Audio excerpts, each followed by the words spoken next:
देश के सबसे अमीर इंसान मुकेश अंबानी जी की टेलीकॉम कंपनी रिलायंस जियो ने बीते 3 सालों में इंडस्ट्री में बहुत उथल पुथल मचाने का काम किया है। यही नहीं, ये कंपनी महज 3 सालों में ही देश की दिग्गज IT company Infosys, HDFC, FMCG company ITC से वैल्यूएशन के मामले में आगे निकल गई है। और ये तब हुआ जब फेसबुक की ओर से रिलायंस जियो में 43,574 करोड़ रुपीस के निवेश के बाद कंपनी की वैल्यू 4.4 लाख करोड़ रुपीस पहुंच गई। कंपनी की यह वैल्यूएशन दिग्गज कंपनियों के अलावा देश के सबसे बड़े बैंक एसबीआई से भी ज्यादा है। सोशल मीडिया कंपनी फेसबुक ने जियो में 9.9% की हिस्सेदारी खरीदने के लिए यह भारी भरकम रकम चुकाई है। रिलायंस जियो की वैल्यूएशन फिलहाल 4,40,141 करोड़ रुपए है, जो उसकी parent company Reliance industry limited के 52% हिस्से के बराबर है। फिलहाल बीएसई सेंसेक्स में रिलायंस जियो मार्केट कैपिटलाइजेशन के लिहाज से देश की 5वीं सबसे बड़ी कंपनी है। मार्केट के जानकारों के मुताबिक रिलायंस जियो की वैल्यूएशन में इस बड़े इजाफे की वजह फेसबुक की ओर से किया गया निवेश है। हालांकि बड़ा सवाल ये है कि इस मेगा डील से रिलायंस जियो को क्या हासिल होगा और फेसबुक की इसके पीछे क्या रणनीति है। तो आइए सबसे पहले बात करते हैं कि मुकेश अंबानी जी की क्या है रणनीति। रिलायंस जियो की बात करें तो फेसबुक से डील कर मुकेश अंबानी जी की नजर कंपनी के कर्ज उतारने पर है। मुकेश अंबानी जी की रणनीति अगले कुछ समय में रिलायंस ग्रुप को पूरी तरह से कर्ज मुक्त करने पर है। दरअसल कोरोना के संकट के चलते क्रूड ऑयल में गिरावट आई है। इसी वजह से सऊदी अरब की दिग्गज तेल कंपनी की ओर से रिलायंस में निवेश का प्रस्ताव लटक गया है। ऐसी स्थिति में अब रिलायंस के लिए फेसबुक से डील करना फायदेमंद था, जिसका उसने फायदा उठाया। अब बात करते हैं कि इस डील से फेसबुक को क्या फायदा होगा।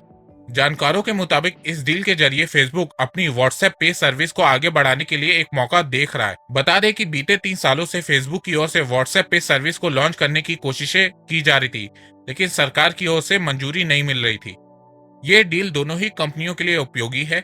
एक तरफ फेसबुक को भारत में अपना आधार बनाने में मदद मिलेगी, जिसमें लगातार यूजर बेस बढ़ रहा है, तो दूसरी तरफ रिलायंस जियो को इस डील के जरिए कर्ज से निपटने में मदद मिलेगी।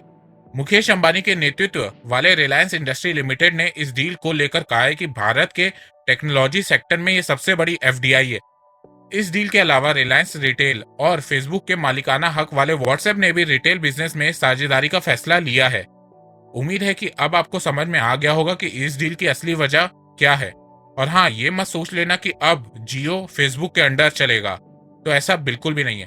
अगर वैल्यू के लिहाज से देखें तो अब सिर्फ 4 कंपनियां ही जियो से आगे रह गई हैं। उनमें से जियो की एक पेरेंट कंपनी रिलायंस इंडस्ट्री है। इसके अलावा टीसीएस है, एचडीएफसी बैंक है और एफएमसीजी कंपनी हिंदुस्तान यूनिलीवर है।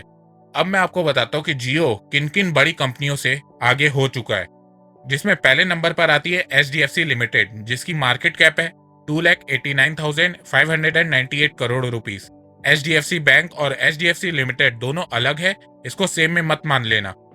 उसके बाद आता है इन्फोसिस, जिसकी मार्केट कैप है 2,72,214 करोड़ रुपीस।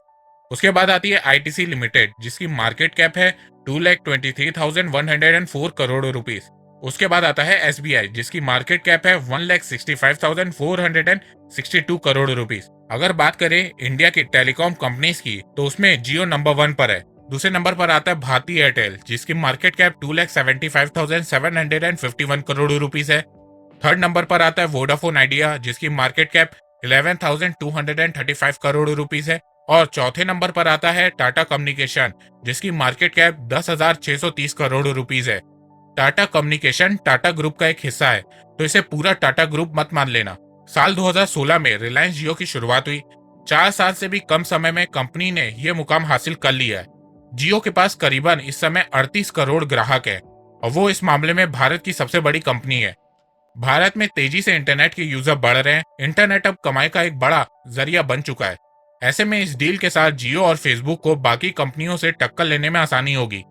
इस साल की शुरुआत में भारती एयरटेल और गूगल क्लाउड के बीच एक पार्टनरशिप भी हुई थी और अब जियो और फेसबुक की इस डील से एयरटेल गूगल की पार्टनरशिप को टक्कर देने में मदद मिलेगी। दोस्तों, अगर आपको ये वीडियो पसंद आए तो आप इस वीडियो को लाइक कीजिए, आप इस वीडियो को सभी के साथ शेयर कीजिए और आप अपनी राय मुझे कमेंट कर भी बता सकते हैं। पर हाँ, चैनल को सब्सक्राइब करना बिल्कुल भी मत भूलिएगा। अब तक के लिए बस इतना ही। धन्यवाद। जय हिंद, जय भारत।